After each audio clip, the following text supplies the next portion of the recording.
Hola, muy buenas, mi nombre es María José Jiménez de la Cruz, junto con mis compañeros Natalie Pérez, Maite Guerrero, Adriana Flores, Andrea Cabarcas, Eliu Castro y Gladys Durán les hablaremos de dos dispositivos discursivos que son 100 años de soledad y Vivir para contarla. Las obras literarias Cien años de soledad y Vivir para contarla han sido manifestaciones literarias icónicas de la literatura colombiana contemporánea. Su estructura narrativa y ficcional entretejen un contenido cultural propio de las costumbres y formas de vivir para las personas en Colombia, y más preciso en la costa Caribe. Asimismo, se puede decir que ambas obras narrativas fueron escritas bajo un contenido literario ficcional e imaginario, donde en una de ellas se puede observar historia de 7 generaciones de la familia Buendía. Una parentela cadena a la soledad, aunque se puede leer y percibir dentro de estas generaciones en personajes que se acompañan y participan mutuamente.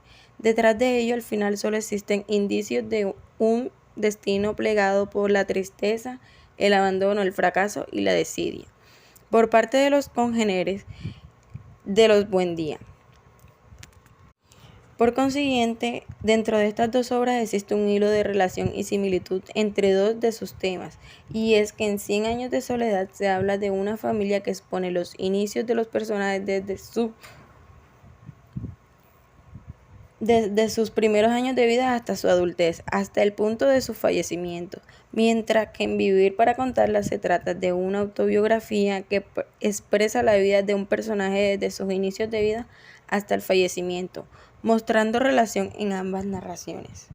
Por otra parte, investigaciones han aportado que en Vivir para contarla el autor Gabriel García Márquez relata su vida, es decir, sus memorias que data de sus periodos de infancia y juventud, que son la base de su imaginario que con el tiempo permite que se escriban otras obras significativas para la literatura y las artes del lenguaje.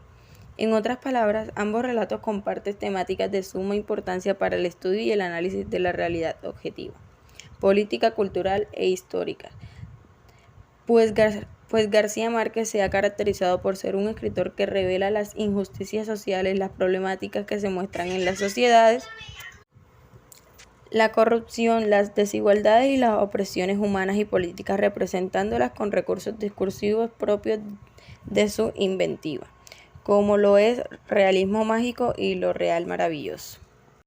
La historia de Macondo y Aracataca Macondo es el sitio donde tiene un lugar la novela Cien años de soledad. Fue fundada por José Arcadio Buendía, el primer hombre de la dinastía Buendías. Él cruzó las montañas con su familia y con el grupo de aventureros para encontrar un buen sitio para vivir. En aquel tiempo, Macondo era una aldea de 20 casas construidas a la orilla de un río de aguas diáfanas, que se precipitaban por un lecho de piedras pulidas blancas y enormes como huevos prehistóricos. En Vivir para contarla, Aracataca está descrita por las palabras idénticas. Lo recordaba como era un lugar bueno para vivir, donde se conocía todo el mundo a las orillas de un río de aguas diáfanas, que se precipitaban por un lecho de piedras pulidas blancas y enormes como huevos prehistóricos. La United Fruit Company tuvo su apogeo, pero luego cayó el evento clave que fue la huelga de trabajadores brutalmente reprimida que en realidad tuvo un lugar en Ciénaga el 6 de diciembre de 1928, conocida como la masacre de plantación de banano en la historia. Luego de la masacre, la empresa bananera salió de Aracataca y se mudó a otro lugar. Lo mismo sucedió en 100 años de soledad y luego siguió el diluvio. La lluvia tiene un cierto significado simbólico, una sentencia por irrespeto a las leyes de la naturaleza. El diluvio es lo que García Márquez ha aprendido de su experiencia, los descritos en su autobiografía. En verano habían unas secuelas terribles, o en invierno calan unos aguaceros universales que dejaban en las calles convertidas en ríos revuelos. La United Fruit Company, cuyos sistemas artificiales de regadío eran responsables de la desmadre de las aguas, desvíos, cauce del río cuando el más grave de aquellos diluvios desenterró los cuerpos del cementerio. Al comienzo de Vivir para contarla, García Márquez describe su regreso a Aracataca cuando tenía 23 años. Cuando él y su madre llegaron allí, ambos quedaron muy sorprendidos por lo que vieron. Su madre se quedó en su asiento por varios minutos, viendo a los muertos yacer en la calle desierta, y finalmente exclamó horrorizada: «¡Dios mío!». puerta ni una grieta en la pared, ni una huella humana que resonara sobrenaturalmente en ella. Macondo, en 100 años de soledad, también se ha convertido en una ciudad abandonada. Las casas fueron destruidas por el homo y los insectos después de que de la compañía bananera se fuera y produjeran inundaciones. Al final del libro, un huracán borra la ciudad de la faz de la tierra. En el momento en el que Macondo era ya una terrible vortícera de polvo y escombros centrifugado por la cólera del huracán bíblico. Cuando Aureliano saltó 11 páginas y empezó a descifrar el momento en el que estaba vivo, y luego el otro día saltó al protagonismo y se enteró la fecha y las circunstancias de su muerte. Sin embargo, antes de llegar a la estrofa final, ya entendió que nunca saldría de esta habitación, habiendo previsto que la ciudad de los espejos o espejismos sería arrastrado por el viento, y en ese momento se desvaneció de la memoria de la que Aureliano Babilonia acaba de descifrar el rollo. Uno de los hechos clave que cambió la vida de Macondo fue la llegada de una empresa bananera. Al principio, un extranjero se presentó en la casa de los Buendía. Su nombre es señor Eber. Le dieron un racimo de plátano.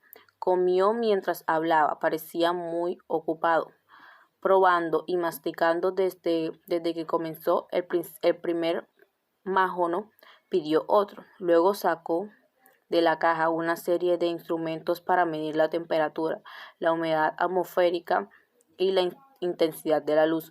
Pronto Macondo comenzó a cambiar por completo. Se convirtió en un campamento de cosas en una casa de madera con techo de zinc. Ahí se instalaron extranjeros que venían en tren desde el otro mundo. Los gringos establecieron un pueblo separado al otro lado de la vía del tren. El área estaba rodeada por una malla metálica, como un gallinero eléctrico gigante. Es el mismo lugar que García Márquez descubrió en su vida después de que su madre regresara a Aracatana. En este momento el pueblo fue abandonado por la empresa bananera. El paraíso privado de la compañía bananera, al otro lado de la vida férrea, ahora no está cercado líneas eléctricas. Un vasto matorral sin palmeras donde yacan cosas destruidas, amapoladas, y las ruinas de un hospital quemado. Tras la llegada de la compañía bananera, una influencia de extranjeros cambió el ambiente en Macondo, el tranquilo pueblo que se ha convertido en un lugar ruidoso y peligroso. Las calles de Turk estaban llenas de aventuras un sábado por la noche. Las fiestas aquí son enormes. En la madrugada del domingo fueron encontrados cadáveres en el suelo, a veces borrachos alegres, casi siempre curiosos, asesinados a tiros de pelota, a golpe y con botellas. Casi la misma palabra describe la llegada de extranjeros que llegan a Aracataca con la United Fruit Company. Un tren con aspectos de juguetes trae hordas de aventureros de todo el mundo a Aracataca, donde toman el poder de las calles por la fuerza. Los asesinos no ocurren solo en las fiestas de los sábados. García Márquez relató que escucharon gritos en la calle una tarde y luego vieron a un hombre sin cabeza montado en un burro.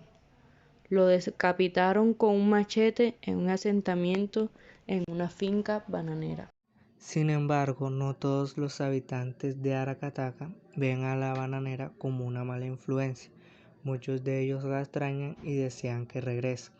Cuando García Márquez llegó a Aracataca, vio esperanza en sus rostros. Solo mirar sus caras es suficiente para saber qué esperar de ellos. Todo extranjero que llega con un maletín de negocios que se les parece como un hombre de la United Fruit vuelve a restaurar el pasado. Esto no es de extrañar, pues después de irse decayó y Aracataca se convirtió en un lugar pobre y abandonado. Durante 100 años de soledad, la huelga de los trabajadores de la bananera fue uno de los hechos más importantes en la historia de Macondo. Estas razones crean condiciones terribles en las que los trabajadores viven y trabajan. Esta vez, los agravios de los trabajadores se basaban en las malas condiciones de vivienda, los servicios médicos engañosos y las condiciones laborales injustas. José Arcadio II, miembro de la familia Buendía, se convirtió en el líder de la huelga. Luego de algunos forcejeos entre el ejército y los trabajadores, las autoridades llamaron a los trabajadores a reunirse en Macondo, unas 3.000 personas.